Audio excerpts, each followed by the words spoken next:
شروع اللہ کا نام لے کر جو بڑا مہربان نہایت رحم والا ہے۔ ایک طلب کرنے والے نے عذاب طلب کیا جو نازل ہو کر رہے گا، یعنی کافروں پر، اور کوئی اس کو ٹال نہ سکے گا۔ جو بلندیوں والے اللہ کی طرف سے نازل ہوگا، جس کی طرف روح القدس اور دوسرے فرشتے چڑھتے ہیں، اس روز نازل ہوگا جس کا طول 50,000 برس ہوگا۔ تو تم کافروں کی باتوں کو حوصلے کے ساتھ برداشت کرتے رہو۔ لوگ اس دن کو دور سمجھتے ہیں، جبکہ ہماری نظر میں وہ قریب ہے۔ جس دن آسمان ایسا ہو جائے گا جیسے پگھلا ہوا تانبا، اور پہاڑ ایسے جیسے رنگین اون، اور کوئی دوست کسی دوست کو نہ پوچھے گا، حالانکہ ایک دوسرے کو سامنے دیکھ رہے ہوں گے۔ اس روز گناہگار چاہے گا کہ کسی طرح اس دن کے عذاب کے بدلے میں سب کچھ دے دے، یعنی اپنے بیٹے اور اپنی بیوی اور اپنے بھائی اور اپنا خاندان جس میں وہ رہتا تھا، اور جتنے آدمی زمین پر ہیں، غرض سب کو دے ڈالے، پھر اپنے آپ کو عذاب سے چھڑا لے۔ لیکن ایسا ہرگز نہیں ہوگا۔ وہ بھڑکتی ہوئی آگ ہے، کھال ادھیڑ کر کلیجہ نکال لینے والی۔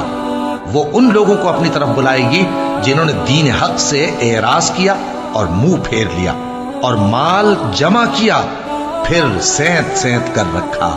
کچھ شک نہیں کہ انسان کم حوصلہ پیدا ہوا ہے۔ جب اسے تکلیف پہنچتی ہے تو گھبرا اٹھتا ہے، اور جب ملتا ہے اس کو مال تو بخیل بن جاتا ہے۔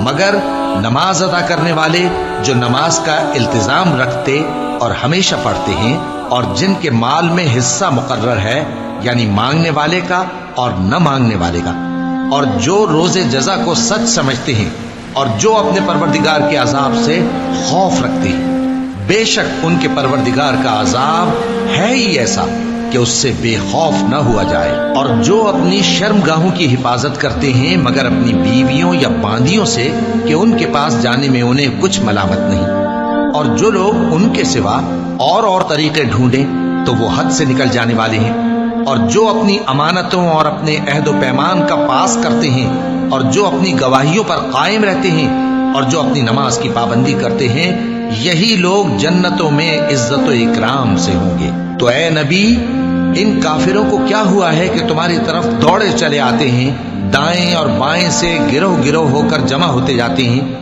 کیا ان میں سے ہر شخص یہ امید رکھتا ہے کہ نعمت کے باغ میں داخل کیا جائے گا؟ ہرگز نہیں۔ ہم نے ان کو اس چیز سے پیدا کیا ہے جسے یہ جانتے ہیں۔ پس مشرقوں اور مغربوں کے مالک کی قسم کہ ہم طاقت رکھتے ہیں، یعنی اس بات پر کہ ان سے بہتر لوگ بدل لائیں، اور ہم عاجز نہیں ہیں۔ تو اے پیغمبر، ان کو باطل میں پڑے رہنے اور کھیل لینے دو، یہاں تک کہ جس دن کا ان سے وعدہ کیا جاتا ہے وہ ان کے سامنے آ موجود ہو۔ اس دن یہ قبروں سے نکل کر اس طرح دوڑیں گے جیسے کسی مقابلے کے نشان کی طرف دوڑے جا رہے ہوں۔ ان کی آنکھیں جھک رہی ہوں گی اور ذلت ان پر چھا رہی ہوگی۔